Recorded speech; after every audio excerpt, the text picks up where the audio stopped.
Hey guys, what's up? So in today's video we'll be discussing about the strategy and resources for paper 2। अभी सिर्फ paper 2 के बारे में बात करेंगे। देखो पेपर 2 में रिसोर्सेज में अगर सबसे इंपॉर्टेंट कोई चीज़ है तो वो है आपकी previous year question papers. Previous year question paper पिछले 5 साल के उठाओ, उनको एनालाइज करो, उनकी पैटर्न, उनकी थीम्स, वो क्या पूछते हैं, किस तरह से पूछते हैं, अपना खुद का एक माइंडसेट बनाओ कि वो क्या पूछते हैं। एनालाइज करने के बाद एक चीज़ और है कि आपको सिर्फ CAPF के क्वेश्चन पेपर्स को एनालाइज नहीं करना है, आपको NDA और CDS के पेपर भी देख लेने हैं एक बारी। क्योंकि NDA और CDS में एक क्वेश्चन पेपर स्पेसिफिकली इंग्लिश के लिए आता है, उस पेपर में जो भी CAPF स्पेसिफिक चीज़ें हैं उनको वहाँ से उठा के अपने लिए नोट्स बना लेना प्रॉपरली। फॉर एग्जांपल वो फ्रेजेस पूछते हैं, फ्रेजल वर्ब्स पूछते हैं, सेंटेंस को कंप्लीट करने के लिए पूछते हैं, इस टाइप के कई क्वेश्चन पूछते हैं जो कि आपको NDA CDS में ही मिलेंगे। एंड अगर आपके NDA CDS वाले क्वेश्चंस रिपीट हो गए CAPF में तो आपको CAPF के एक्चुअल एग्जाम में ज़्यादा सोचने की ज़रूरत नहीं पड़ेगी and that will be a bonus marks for you. And believe me, questions repeat होते हैं। अगर question as it is repeat नहीं होगा तो उसकी थीम्स तो एटलीस्ट रिपीट होती ही हैं। आपको वोकैबुलरी का खास ध्यान रखना है जो कि आप NDA CDS के क्वेश्चन पेपर से ध्यान रख सकते हो। उसके बाद आप एक चीज़ नोटिस करोगे अभी कि ऑलमोस्ट 2 क्वेश्चन हर साल वो एसेज में से सिर्फ और सिर्फ सिक्योरिटी के ऊपर पूछते हैं, बी दी इंटरनल सिक्योरिटी और be the external security, but वो पूछते ज़रूर हैं। ये मैंने ऐसे का स्नैप लगाया है जो कि 2020 का एक्चुअल क्वेश्चन पेपर है, उसमें से ऐसे पूछे गए थे। देखो 6 ऐसे आपको दिए जाएंगे टोटल, उसमें से आपको कोई भी 4 ऐसे करने होते हैं। तो 4 ऐसे जब भी आप करोगे तो वो आपकी चॉइस होगी कि आप कौन से 4 करना चाहते हो, तो आपने जुडिशियसली आप उसको चॉइस कर सकते हो। प्लस ऐसे जो हैं आप यहाँ देख सकते हो, एक ऐसे 20 मार्क्स का है, 4 ऐसेज होंगे तो 80 मार्क्स। 80 मार्क्स का मतलब होता है this is 40% of the entire question paper. 200 में से 80 नंबर तो सिर्फ ऐसेज कैरी करते हैं जो कि टोटल 4 हैं।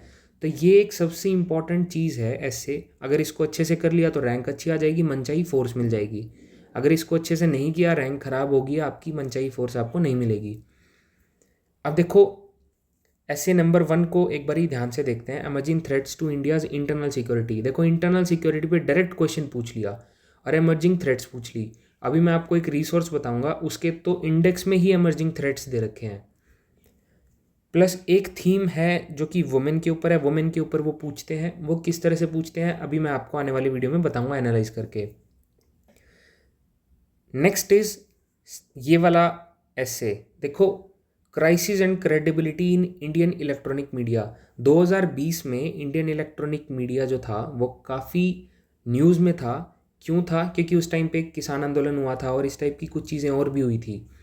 तो इंडियन इलेक्ट्रॉनिक मीडिया के ऊपर क्वेश्चंस खड़े हो रहे थे कि क्या ये ट्रांसपेरेंट है, क्या वो दिखाता है जो इसको दिखाना चाहिए, एंड सो ऑन। तो इसलिए उन्होंने, ये बर्निंग टॉपिक था तो इन्होंने 2020 में इसको पूछा था। Next is securing India's international borders is a challenging exercise for the Indian armed forces. देखो दोबारा से सिक्योरिटी का क्वेश्चन है, internal security plus external security both.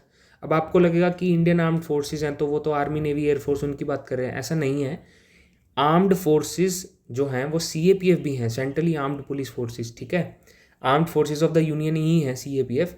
Plus अगर आपको इंडिया के इंटरनेशनल बॉर्डर्स को सिक्योर करना है तो वो सिर्फ एक्सटर्नल थ्रेट से ही सिक्योर नहीं होता है, इंटरनल थ्रेट्स भी होते हैं जिनसे हम उसको सिक्योर करते हैं। तो यहाँ पे इंटरनल और एक्सटर्नल सिक्योरिटी दोनों की बात हो रही है। फॉर एग्जांपल आप ट्रैफिकिंग को सिक्योर करोगे, आप वेपन स्मगलिंग को सिक्योर करोगे, प्लस आप ये चीज़ इंश्योर करोगे कि ड्रग ट्रैफिकिंग या बाकी चीज़ों की कॉन्ट्राबैंड आइटम्स की ट्रैफिकिंग हो रही है या नहीं हो रही है। इन चीज़ों को जब आप सिक्योर करोगे तभी तो आपके इंटरनेशनल बॉर्डर्स सिक्योर होंगे। तो अपनी सोच को रिस्ट्रिक्ट नहीं करना है सिर्फ एक चीज़ के लिए। इस चीज़ के लिए मैं आपको इंपॉर्टेंट चीज़ बताता हूँ, आप पहले क्वेश्चन पेपर को बहुत ध्यान से पढ़ लेना। क्योंकि अगर आपने उसको अटेम्प्ट करना स्टार्ट कर दिया और आपको बीच में रियलाइज़ हुआ कि आपको कुछ और करना था तो वहाँ पे आपको एक्स्ट्रा शीट जैसा कुछ नहीं मिलेगा और कटिंग करोगे तो मार्क्स वैसे आपको कम ही मिलेंगे फिर, क्योंकि प्रेजेंटेशन पार्ट पे अच्छे से काम करना होता है। तो अपनी थिंकिंग को रिस्ट्रिक्ट नहीं करना है। अगर इंटरनेशनल बॉर्डर्स की बात हो रही है तो वो इंटरनल सिक्योरिटी और एक्सटर्नल सिक्योरिटी दोनों में आएगा। उसके बाद आप ये देखो, ये फिलोसफिकल ऐसे है, पॉलिटिकल एंड फिलोसफिकल ऐसे भी वो एक पूछते हैं। तो ये 2020 का पेपर है। अब ये देखो 2021 का पेपर, इसको पोज करके पढ़ लेना। आपको पता लग जाएगा कि किन किन चीज़ों से पूछते हैं, ठीक है। इसमें भी आपको सिक्योरिटी का मिल जाएगा। उसके बाद ये 2022 वाला है, इसको भी पॉज करके वीडियो को एक बार ध्यान से देख लेना। इसमें भी आपको मिलेगा। फॉर एग्जांपल यहाँ पे मैंने लिख दिया है कि ये एनवायरनमेंट के ऊपर पूछा हुआ है, ये देखो इंटरनल सिक्योरिटी के ऊपर पूछा हुआ है, एक्सटर्नल और इंटरनल सिक्योरिटी दोनों। यहाँ पे भी इन्होंने यही सेम चीज़ पूछी है, वुमेन और सिक्योरिटी दोनों पूछ लिया है यहाँ पे। ये इकोनॉमी का क्वेश्चन उन्होंने पूछ रखा है, ये फिलोसफिकल ऐसे पूछ रखा है। यहाँ पे भी इंटरनल और एक्सटर्नल सिक्योरिटी का क्वेश्चन पूछा है। तो इसको पोज कर लेना और एक बार ही देख लेना। नेक्स्ट थिंग इज़ 2023 का क्वेश्चन पेपर। देखो साइबर अटैक और साइबर वॉरफेयर के बारे में पूछा गया है। तो ये इंटरनल सिक्योरिटी का एक पूरा चैप्टर दिया हुआ है बुक में। तो ये साइबर अटैक भी इंटरनल सिक्योरिटी का एक पार्ट है। तो अगेन वो सिक्योरिटी के बारे में पूछ रहे हैं। India is as an emerging leader in the new world order, ये बर्निंग टॉपिक था 2023 में, क्योंकि ऑब्वियसली उस टाइम पे इंडिया के पास यूनाइटेड नेशन की जो नॉन परमानेंट सीट होती है उसके लीडर हम ही थे। प्लस इसके अलावा भी काफ़ी चीज़ हुई थी, G20 की leadership and etcetera so on. तो इस वजह से इन्होंने पूछा था। तो बर्निंग टॉपिक वो पूछते हैं। उसके बाद में इंडियन डायस्पोरा पे पूछ लिया उन्होंने। तो ये थोड़ा सा आउट ऑफ द बॉक्स हो गया था। Out of the box questions भी आते हैं, but then the good thing is कि आपको 6 में से 4 करने हैं। तो अगर कोई out of the box question आ भी रहा है तो आप उसको छोड़ सकते हो, आपके पास फ्लेक्सिबिलिटी है इस चीज़ की। प्लस ई वेस्ट के बारे में पूछ लिया, वो एनवायरनमेंट से रिलेटेड हो गया। प्लस एक फिलोसफिकल ऐसे पूछ लिया। तो अभी मैं आपके साथ थीम्स डिस्कस करूँगा। ये देखो ये 2024 का है, इसको भी पोज करके एक बारी पढ़ लेना कि उन्होंने क्या पूछा है। मैंने यहाँ पे लिख दिया है आपके लिए। नाउ ये पिछले 5 साल के अगर हम क्वेश्चन पेपर निकाल के देखें तो हम ये रियलाइज़ करते हैं कि ऑलमोस्ट एवरी ईयर 1 से 2 ऐसे तो वो सिक्योरिटी पे पूछते हैं, बी दी इंटरनल सिक्योरिटी और बी दी एक्सटर्नल सिक्योरिटी। तो इसको कहाँ से करना है ये मैं भी बताऊँगा। नेक्स्ट इज हर साल एक फिलोसफिकल ऐसे वो पूछ ही रहे हैं। तो फिलोसफिकल ऐसे के लिए आप क्या कर सकते हो, देखो सिविल सर्विसेज का जो मेंस का एग्ज़ाम होता है उसमें भी फिलोसफिकल ऐसे वो पूछते हैं। तो उसमें आप क्या कर सकते हो कि आप टॉपर्स की कॉपी देख सकते हो, जिसमें आपको ये समझ में आएगा कि फिलोसफिकल ऐसे को अप्रोच करने का ठीक मेथड क्या है। फॉर एग्जांपल आप इंट्रो लोगे, आप बॉडी लोगे, आप कंक्लूजन करोगे, तो आपको इंट्रो कैसे लेना है कि आपको एक कोट से स्टार्ट करना चाहिए या फिर आपको एग्जांपल से, स्टोरी से, रियल लाइफ इंसिडेंट या फिर किसी केस स्टडी से स्टार्ट करना है। बॉडी कैसे लिखनी है, क्योंकि यहाँ पे ये भी ध्यान रखना ना आपको कि आपको वर्ड लिमिट ब्रीच नहीं करनी है। सिविल सर्विसेज का तो ऐसे बड़ा बड़ा होता है, CAPF का ऐसे उतना बड़ा नहीं होता है। तो आपको यहाँ ये ध्यान रखना है कि आपको फिलोसफिकल ऐसे लिखने का ब्लूप्रिंट क्या है। नेक्स्ट इज़ वो हर साल एक ऐसे ज्योग्राफी या फिर एनवायरनमेंट पे पूछते हैं। तो इसके लिए तो आपको अलग से कुछ करने की ज़रूरत नहीं है। ऑब्वियसली ज्योग्राफी तो आप अपने सिलेबस में पढ़ ही रहे हो और एनवायरनमेंट भी आप थोड़ा बहुत देखते ही हो। एनवायरनमेंट की कुछ चीज़ें ऐसी हैं जो वो पूछते हैं जो कि न्यूज़पेपर से कंप्लीट होती हैं। नेक्स्ट इज़ देखो बर्निंग इवेंट वो हर साल पूछते ही हैं, ठीक है। जो भी बर्निंग इवेंट होगा, for example new education policy आई थी तो पूछा था। उसके बाद में अभी मैंने आपको दिखाया कि उन्होंने इंडियन इलेक्ट्रॉनिक मीडिया के बारे में पूछ लिया। तो इस टाइप के बर्निंग टॉपिक्स वो पूछते हैं, वो आप न्यूज़पेपर पढ़ोगे तो आप उसके साथ लिंक कर पाओगे कि वो ऐसा क्यों पूछ रहे हैं। Next is sometimes they ask things related to women. देखो वुमेन के बारे में थीम्स जो मैंने अभी तक देखी हैं वो ये देखी हैं कि वुमेन इन स्पोर्ट्स पूछ लिया, वुमेन इन आर्म्ड फोर्सेस पूछ लिया, बी दी CAPF और बी दी डिफेंस फोर्सेस। उसके बाद में क्राइम अगेंस्ट वुमेन पूछ दिया, या वुमेन सिक्योरिटी के बारे में पूछ लिया, वुमेन एम्पावरमेंट के बारे में पूछ लिया, एजुकेशन सेक्टर में या इस टाइप से पूछ लिया, ब्यूरोक्रेसी में वुमेन पूछ लिया। तो वुमेन का एक थोड़ा सा इसमें कॉन्टेक्स्ट है जो कि वो पूछते हैं, या तो वो ऑल्टरनेट ईयर्स में पूछ रहे हैं या हर साल पूछ रहे हैं, बट वो पूछ रहे हैं। तो आप जब भी न्यूज़पेपर पढ़ोगे या आप जहाँ से भी अपने करंट अफेयर्स कर रहे हो तो उसमें एक चीज़ ध्यान रखने की है कि आपको ये ध्यान रखना है कि वुमेन से रिलेटेड जो भी न्यूज़ हैं या इंपॉर्टेंट चीज़ें हैं उनको आप नोट डाउन करके उनके नोट्स ज़रूर बनाएं।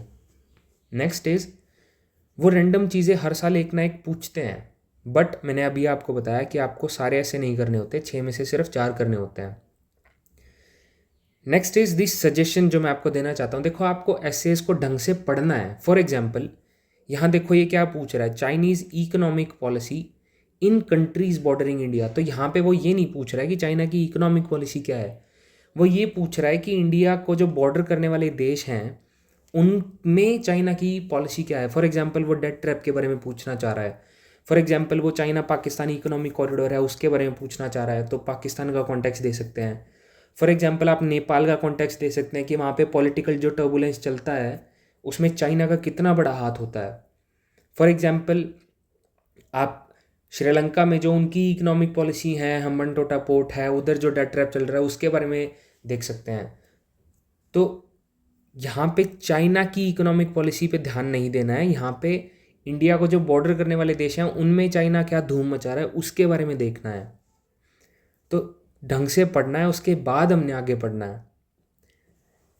नेक्स्ट थिंग इज 300 वर्ड्स का ऐसे है, ठीक है। उसके बाद में ऐसेज देखो मैंने आपको बताया कि सिक्योरिटी के बारे में पूछते हैं, प्लस एक और अलग ही जात के क्वेश्चन वो पूछते हैं ऐसे में, जो कि मैंने CAPF में ज़्यादा देखा है। वो ये है कि वो इस तरह से कोलोन लगा के पूछते हैं। For example English in India, divines और वेरिएंस, ऐसे कंपैरिजन वाले ऐसे वो पूछते हैं। और ये मैंने देखा है पिछले 5 साल में 3 बार तो उन्होंने पूछा ही एटलीस्ट 3 साल में, तो ये भी रडार पे है। अब इस टाइप के एसेज को किस तरह से अप्रोच करना है, किस तरह से ख़त्म करना है, दोनों चीज़ों को इक्वल इम्पोर्टेंस देते हुए किस तरह से ऐसे की बॉडी में लिखना है, किसको कितने वर्ड लिमिट देनी है, ये चीज़ आपको तब समझ में आएगी जब आप एक्चुअल में इन चीज़ों की प्रैक्टिस करोगे। अगर आप प्रैक्टिस नहीं करोगे और वहाँ एग्ज़ाम में जाके डायरेक्ट लिखोगे तो प्रॉब्लम ये होती है कि कई बार हम वेरिएंस के बारे में ज़्यादा लिख रहे हैं, डेविएंस को हमने उतनी इंपॉर्टेंस दी नहीं, तो एग्जामिनर तो ये चीज़ देखेगा और आपके मार्क्स काटेगा। क्वेश्चन अगर 2 चीज़ों का पूछ रहा है तो आपको दोनों चीज़ों को इक्वल इंपॉर्टेंस देनी है। Next is digital economy, opportunities and challenges, तो ये दोनों को आपको इक्वली एक्सप्लेन करना है। तो इस तरह के और भी क्वेश्चंस हैं जो मैंने लगाए हैं, यहाँ पे स्नैप्स लगाए हैं, आप इनको देखना समझना, प्लस टॉपर्स की कॉपी देखना कि वो ऐसे कंपैरेटिव ऐसे इसको किस तरह से अप्रोच करते हैं। इनका ब्लूप्रिंट ज़रूर ले लेना जो कंपैरेटिव एसेज हैं, और 1-2 ऐसे तो एटलीस्ट बैठ के लिख लेना ताकि आपको आइडिया आ जाए एंड आपको एक्चुअल एग्जाम में ज़्यादा प्रॉब्लम्स ना फेस करनी पड़े। Next in the row is जो आपकी ज्योग्राफी या एनवायरनमेंट के या फिर फिलोसफिकल एसेज हैं या फिर करंट वाले जो बर्निंग टॉपिक वाले ऐसे हैं। देखो ज्योग्राफी का मैंने बता दिया, सिलेबस से ही काफ़ी हद तक आप सॉल्व कर लोगे। एनवायरनमेंट वालों के लिए आपको न्यूज़पेपर रीडिंग करनी पड़ेगी।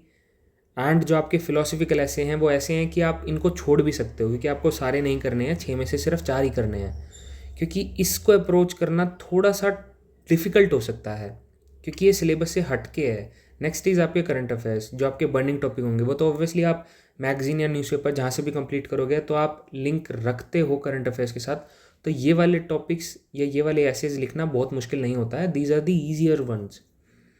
नेक्स्ट इज़ आप टेलीग्राम पे जाके देख सकते हो कि टॉपर्स लिखते कैसे हैं। अब यहाँ पे एवरेज मार्क्स कितने मिलते हैं, 6 से 7। अगर आप ख़राब लिखोगे तो 4 नंबर ही मिलेंगे आपको या 5 नंबर मिलेंगे आपको। ठीक ठाक बच्चे को 6-7 नंबर मिल जाते हैं, लेकिन जो टॉपर हैं उनको 11-12 मिलते हैं। तो भाई हमको ना ही तो टॉपर बनना है ना ही हमको एवरेज लेने हैं, हमको सिर्फ अबव एवरेज लेने हैं। हर चीज़ में हम अबव एवरेज करते चलेंगे ताकि लास्ट में हमारा डिसेंट रैंक आ जाए और हमारे को डिसेंट सर्विस मिल जाए। क्योंकि आपको अगर आपकी मनचाही फोर्स चाहिए तो आपको AIR 80 या 90 तक मिल जाएगी। नेक्स्ट इज़ 9-10 नंबर ले लो हर एक ऐसे में, ठीक है। अगर आपने हर एक ऐसे में 9 नंबर भी लिए, 9 भी लिए, तो आपके टोटल 36 मार्क्स आ जाएंगे सिर्फ ऐसे से। और ये काफ़ी ठीक मार्क्स हैं, क्योंकि आने वाले चीज़ों में आप देखोगे कि और भी अच्छे मार्क्स अगर आपने ले लिए तो लास्ट में जब आप मार्क्स बनाओगे, अगर आपकी ग्रामर भी स्ट्रॉन्ग होगी तो आपके 85 से 95 के आसपास मार्क्स आ जाएंगे, जो कि एटलीस्ट आपकी रैंक बिगड़ने तो नहीं देंगे। वेयर एज अगर आपने इस वीडियो को ढंग से देख के समझ लिया और आपने ढंग से चीज़ों को फॉलो किया तो आपके 100 अबव मार्क्स आ सकते हैं पेपर 2 में, जो कि बहुत सारे बच्चों के आते भी हैं। Next is time management. देखो यहाँ पे मैंने सिंपल सी स्ट्रैटेजी फॉलो की है। टोटल मार्क्स 200 हैं, टोटल टाइम 180 मिनट है, तो मैंने इनको डिवाइड कर दिया, ठीक है। तो डिवाइड करने के बाद मुझे ये समझ में आया कि हर 20 नंबर को 18 मिनट देनी है, ठीक है। फॉर एग्जांपल आपने ऐसे लिखना है तो ऐसे 20 नंबर का है तो उसको 18 नंबर देने हैं। ये तो है एक एवरेज वाली बात, बट कुछ क्वेश्चन ऐसे होंगे जो जिनके मार्क्स ज़्यादा हैं बट टाइम कम लेते हैं, और कुछ क्वेश्चन ऐसे हैं जिनके मार्क्स कम हैं बट वो टाइम ज़्यादा लेते हैं। तो मैंने उस हिसाब से इस पर्टिकुलर चीज़ को डिवाइड किया है। एंड डिवाइड करने के बाद मैं यहाँ पे पहुँचा हूँ इस टेबल पे, एंड इस टेबल में मैंने सब कुछ प्रॉपरली लिखा है कि किस पर्टिकुलर क्वेश्चन को कितना टाइम देने की ज़रूरत है और कितने टाइम में कंप्लीट होना चाहिए। तो नेक्स्ट टाइम जब आप प्रैक्टिस करोगे ना, फॉर एग्जांपल अभी आप एक एस्से लिखने बैठे हो, 20 मार्क्स का एस्से है, टोटल 80 मार्क्स हैं, 17 मिनट हर एक एस्से को देने हैं। तो अगर आप एस्से प्रैक्टिस कर रहे हो तो आपने क्या करना है, स्टॉप वॉच रखनी है अपने साथ या फ़ोन में चला लेना, शीट लेना, और 17 मिनट के बाद जितना भी आपने लिखा है वो लिखने के बाद 17 मिनट के बाद वहीं रुक जाना। फिर आप अपने वर्ड काउंट कर लेना कि आपने कितने लिखे हैं, और आपको ये समझ में आ जाएगा कि आप वर्ड लिमिट ब्रीच तो नहीं कर रहे हो, कि आप कम तो नहीं लिख रहे हो। फिर आप धीरे धीरे जब आप 10 से 12 ऐसे लिखोगे तो आप देखोगे कि आपकी क्वालिटी इंप्रूव हो रही है। मैं ऐसा इसलिए बोल रहा हूँ क्योंकि मैंने खुद ये चीज़ की थी 2024 वाले एग्ज़ाम के लिए, बट थैंकफुली मेरा 23 वाला ही क्लियर हो गया था। तो 24 वाले एग्ज़ाम के लिए मैंने ये किया था और मेरे केस में बहुत ज़्यादा काम किया था ये। अगर आप ऐसे इस तरह से लिखोगे 17 मिनट या 16 मिनट स्टॉप वॉच चला के, तो आपको ये पता, अपनी गलतियाँ आपको पता लगने लगेंगी, और जब आप अपनी गलतियाँ सुधारोगे तो आप एक्चुअल एग्ज़ाम में गलती कम करोगे। तो इस टेबल को एक बारी पॉज करके वीडियो को यहाँ से टाइम नोट डाउन कर लेना, और जब आप प्रैक्टिस करने बैठो, जैसे फॉर एग्जांपल आप आर्ग्यूमेंट लिख रहे हो तो 16 मिनट में पूरा आर्ग्यूमेंट कंप्लीट करना है। रिपोर्ट लिख रहे हो तो आपको 11 मिनट में पूरी रिपोर्ट कंप्लीट करनी है। प्रेसी राइटिंग 15 मिनट में कंप्लीट करना है। तो ये टेबल बहुत इंपॉर्टेंट है, इस टाइम लिमिट को ब्रीच मत करना। एंड अगर आप एक्चुअल एग्ज़ाम में भी जब होगे तो आप अपनी स्टॉप वॉच इस हिसाब से रखना कि अगर आप ऐसे अप्रोच कर रहे हो तो आप 68 मिनट्स में चारों ऐसे कंप्लीट करने हैं। अगर आपको दिखे कि आपके 68 मिनट्स कंप्लीट हो चुकी हैं तो आप अपने ऐसे वहीं छोड़ देना। ऐसेज के ऊपर उनको ईगो पे मत लेके उन्हीं के पीछे मत पड़े रहना, वरना बाकी क्वेश्चन सफ़र करेंगे आपके। तो ऐसे जितना हो जाएगा वहीं छोड़ देंगे उसको, आने वाला क्वेश्चन फिर आगे सॉल्व करेंगे। क्योंकि ऐसा हो सकता है कि सपोज़ आपका प्रेसी 12 मिनट में हो गया या 13 मिनट में हो गया, फिर हो सकता है आपने आर्ग्यूमेंट 13-14 मिनट में लिख दिया, तो यहाँ से जो आपके 4 मिनट 5 मिनट बचेंगे उनको बाद में हम ऐसे में इन्वेस्ट कर सकते हैं। तो अब बात कर लेते हैं ऐसे की। मैंने आपको बता दिया कि 17 मिनट में आपको कंप्लीट करना है, स्टावेशन से बचाना है खुद को, क्योंकि बाकी क्वेश्चन स्टाव करेंगे तो आपके मार्क्स वैसे ही स्टाव हो जाएंगे। प्रैक्टिस करनी है पुराने एसीज की, एंड जो आप प्रैक्टिस करोगे उनको -1 मिनट्स में आपको कंप्लीट करना है। फॉर एग्जांपल अगर मैंने यहाँ कहा कि 17 मिनट में ऐसे करना है तो 17 - 1 16 मिनट्स में कोशिश करनी है। Similarly the same thing applies to all the other things, क्योंकि एक्चुअल एग्ज़ाम में ऑब्वियसली आपके ऊपर प्रेशर होगा। आप कुछ टाइम अपनी अटेंडेंस शीट भरने में भी लगाओगे, आपका बेंच भी हिल रहा होगा, तो कई चीज़ें मैनेज करनी होती हैं। प्लस अगस्त का महीना होता है तो गर्मी भी होती है नॉर्थ इंडिया में, तो ऑब्वियसली आप ये सब चीज़ें ध्यान रखोगे। तो इसीलिए बोल रहा हूँ कि प्रैक्टिस -1 मिनट में कर लेना, ताकि वहाँ आपका टाइम पे कंप्लीट हो जाए और क्वालिटी भी मेंटेन रहे। 20 से 30 अच्छी और रेलेवेंट कोट्स याद कर लेना। किन चीज़ों पे? सिक्योरिटी पे, वॉर्स पे, वुमेन एम्पावरमेंट पे, एनवायरनमेंट पे, एट्सेट्रा। जैसे कि गांधी जी की होगी, BR अम्बेडकर की होगी, Martin Luther King junior, etcetera, इन सब की याद कर लेना।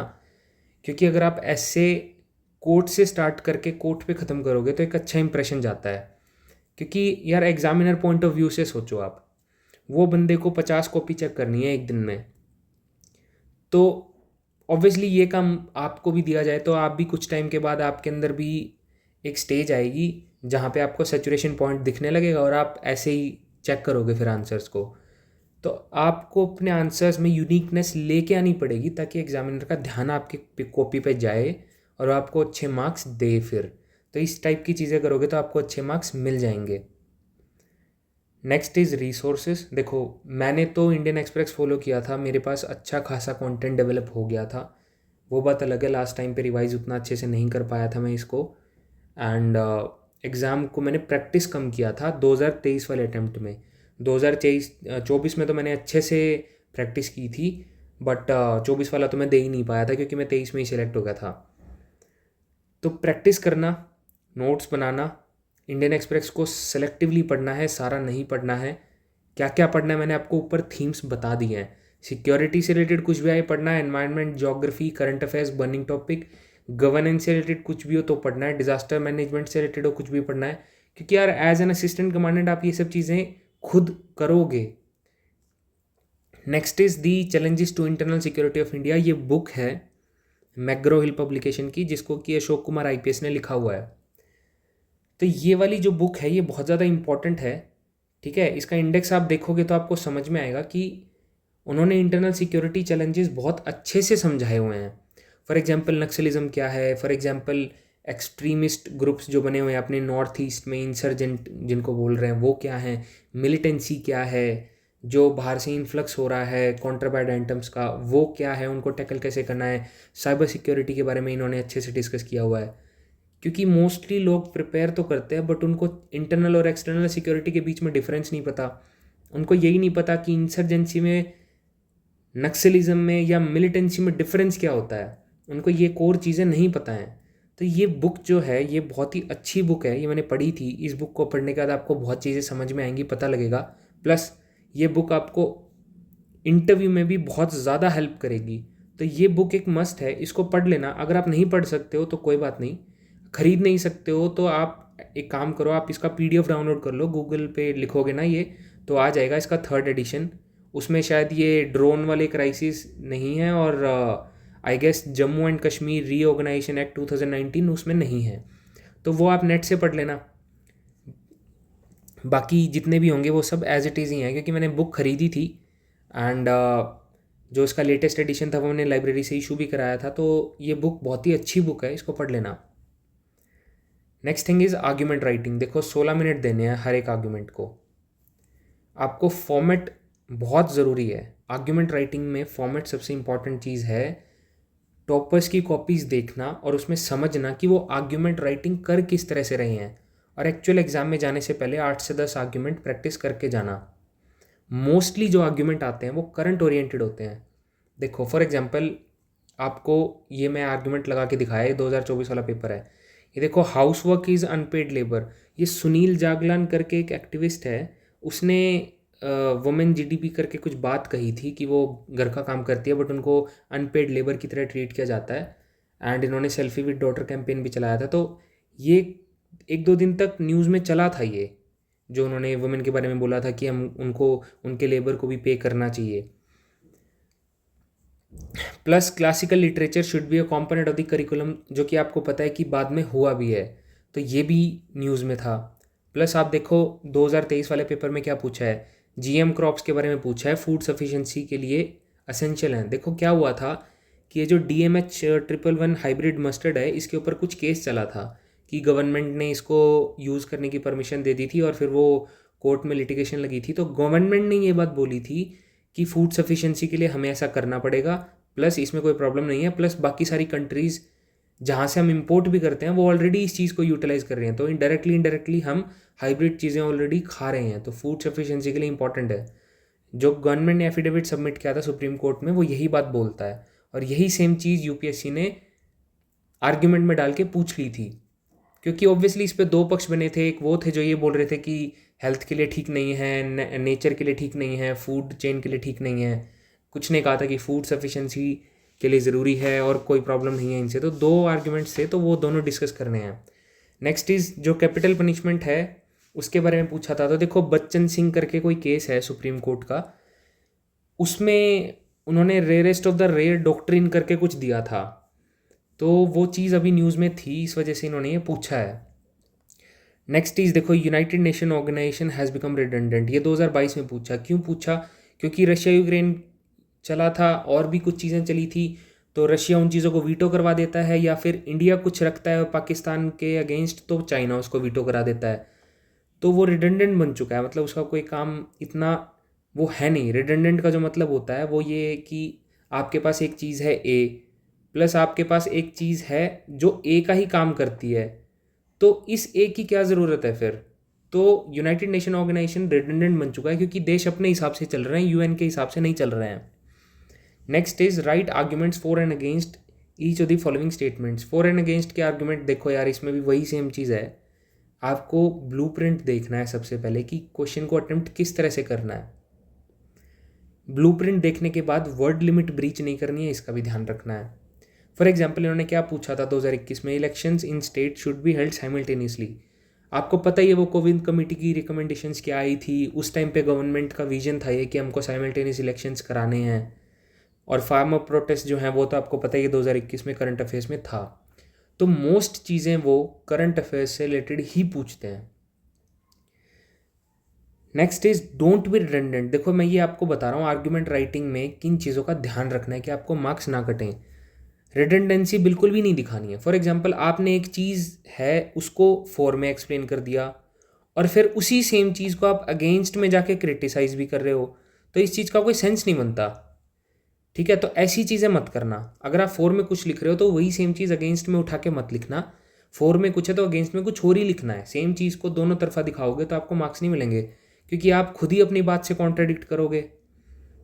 उसके बाद में आंसर राइटिंग की आर्ट समझ लेना। रिसोर्स मैंने आपको बता दिया, न्यूज़पेपर रीडिंग है, फॉर्मेट इंपॉर्टेंट है और टॉपर की कॉपीज़ देख लेना एक बारी। न्यूज़पेपर रीडिंग बहुत ज़रूरी है यार, ये कर लेना। आप जब करोगे तो आपको समझ में आएगा एक्चुअल एग्जाम में आपके पास अच्छा खासा कंटेंट होगा लिखने के लिए। और नोट्स बना लेना इनके। न्यूज़पेपर रीडिंग ऐसे ही खाली रीड कर रहे हो उसका इतना फ़ायदा नहीं होता, इंपॉर्टेंट चीज़ों को नोट डाउन भी कर लेना। Next is report writing. देखो हर एक रिपोर्ट को आपको 11 मिनट देनी है, ठीक है। उसमें भी सेम चीज़ आती है कि आपको फॉर्मेट अच्छे से देख लेना है, प्रैक्टिस कर लेनी है, और ये भी मोस्टली करंट ओरिएंटेड ही होती हैं। फॉर एग्जांपल ये देखो मैंने 2024 का लगाया, वोटर टर्नआउट पे पूछ रहा है। 2024 में वैसे भी लोकसभा इलेक्शंस हुए थे तो इसके बारे में पूछेगा ही।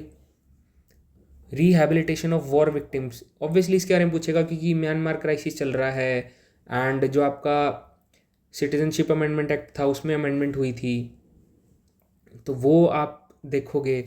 नेक्स्ट इज 2023 वाला भी मैंने लगाया यहाँ पे। इसमें आप देखो depletion of water table levels in major cities.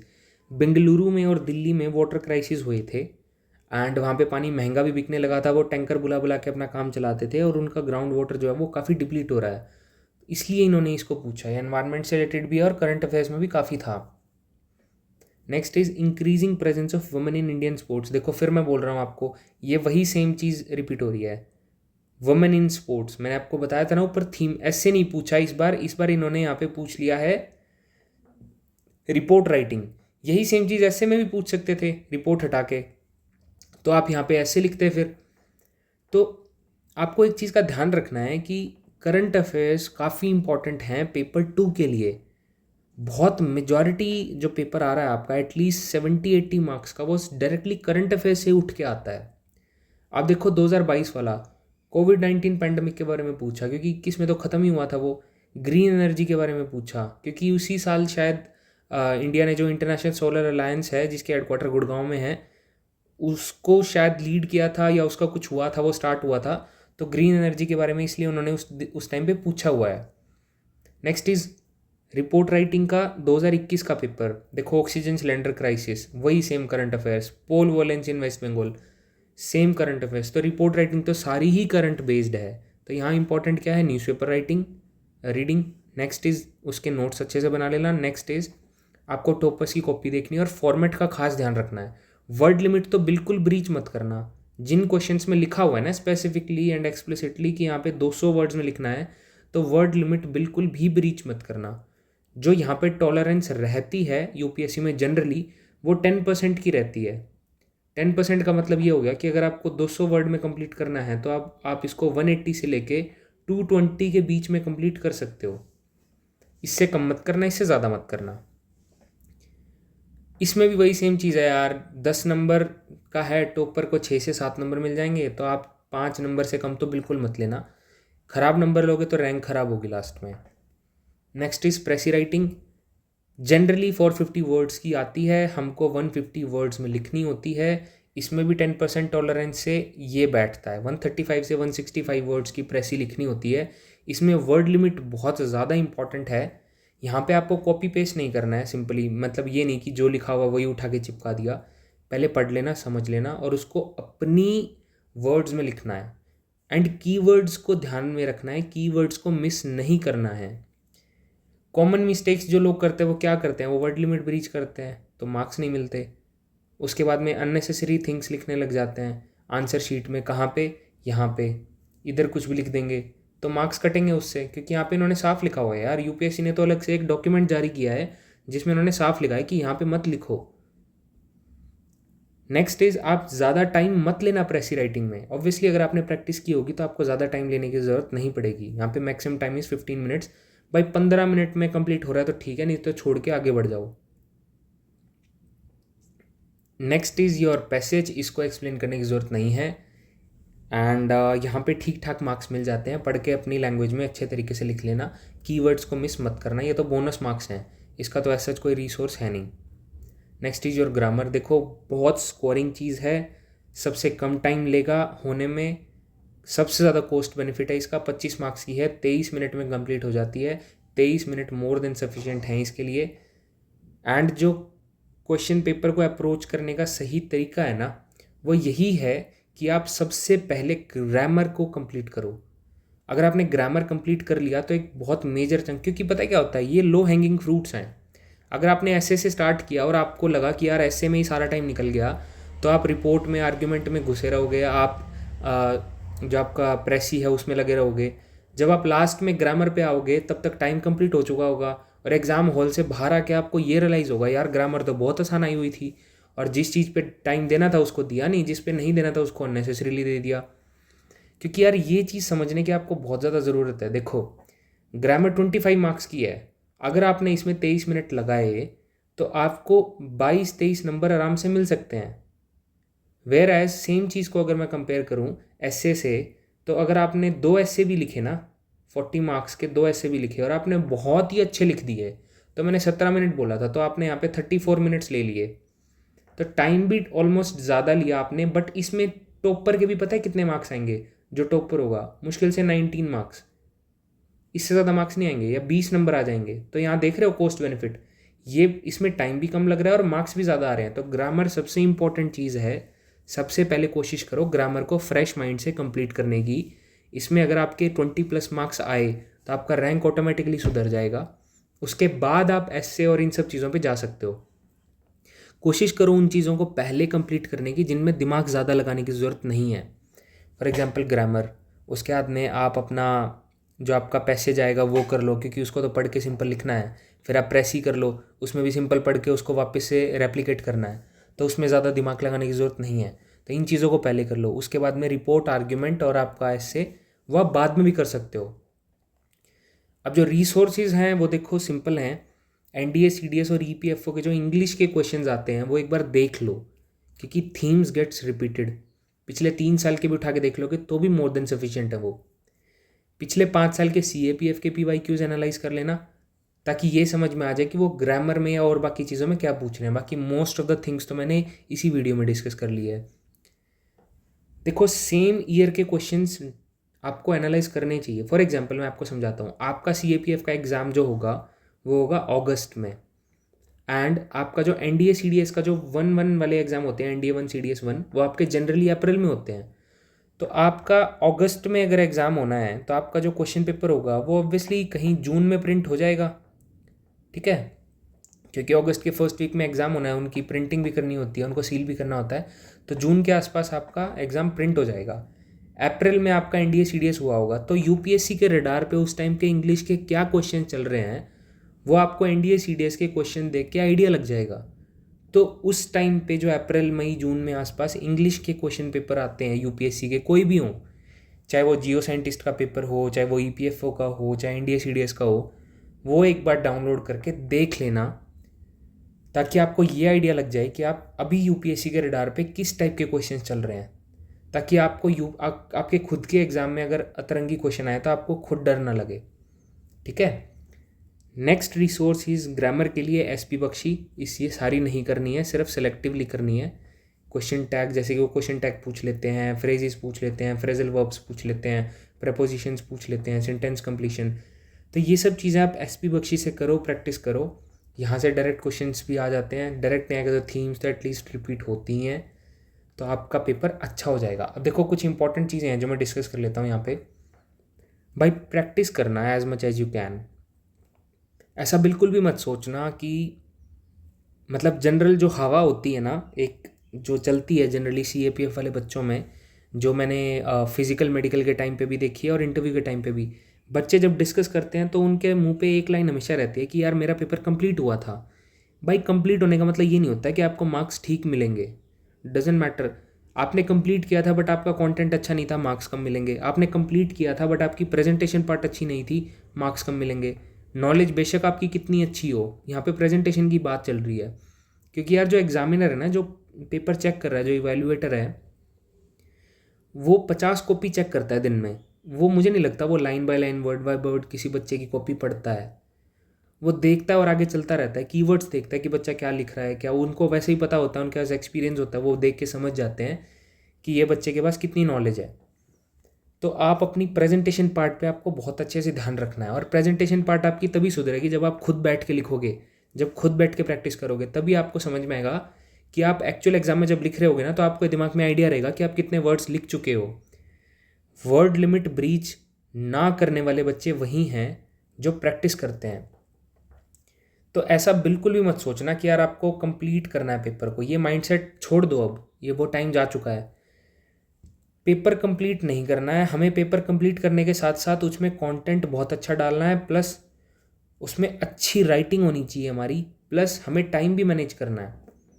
ठीक है, ये नहीं कि सारा टाइम ऐसे पे दे दिया, फिर आर्ग्यूमेंट राइटिंग और वो जो आपकी रिपोर्ट है वो सफ़र करेगी। तो इन चीज़ों का खास ध्यान रखना है। देखो, मैं अपने एक्सपीरियंस से बता रहा हूँ, मेरी दुख भरी दास्तान जो है वो मैं आपको समझा देता हूँ। मेरे जो इस साल मार्क्स मिले हैं ना 2023 में, 24 वाला तो मैंने दिया ही नहीं, सिर्फ 64 मार्क्स थे। उस साल एवरेज मार्क्स जो रहे हैं वो 85 के आसपास रहे हैं। ठीक है, आप देख रहे हो मेरे को कितने घटिया नंबर दिए हैं।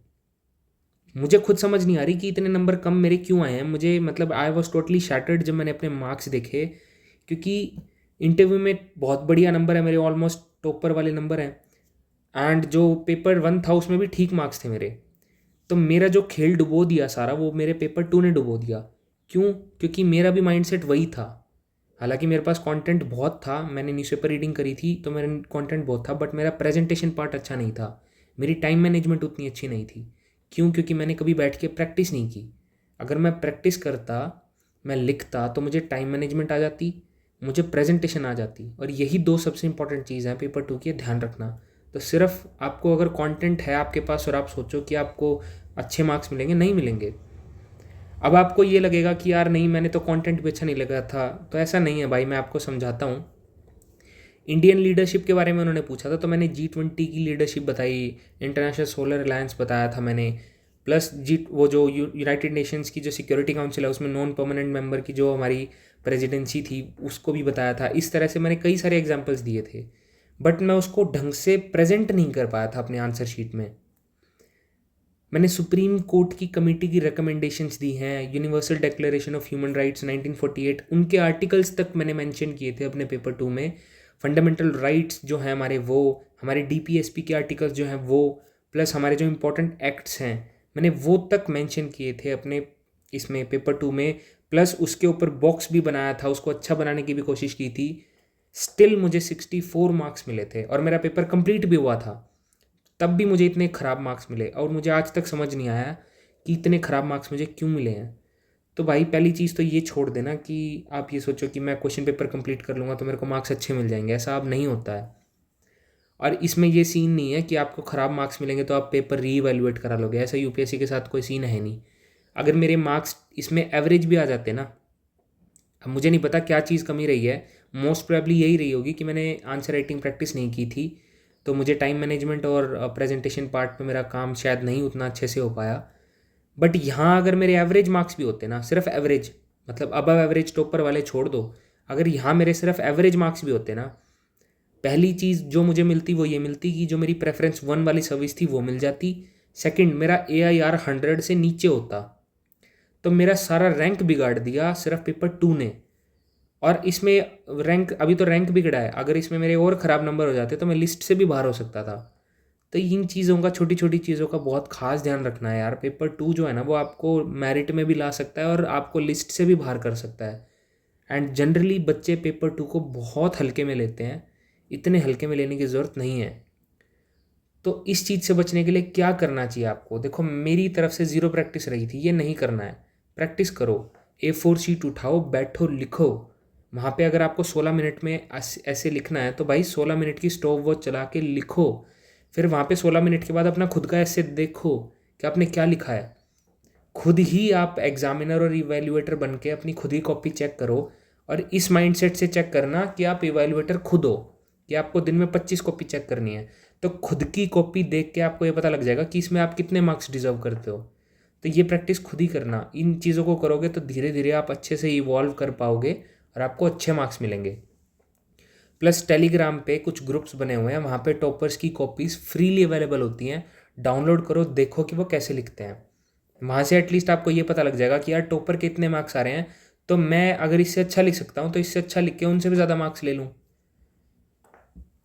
नेक्स्ट इज अपने खुद के पॉइंट ऑफ व्यू से मत सोचना, हमेशा इवैल्यूएटर के पॉइंट ऑफ व्यू से सोचना। यहाँ मैंने लिख दिया है, ये चीज़ मैं ऑलरेडी आपको बता चुका हूँ।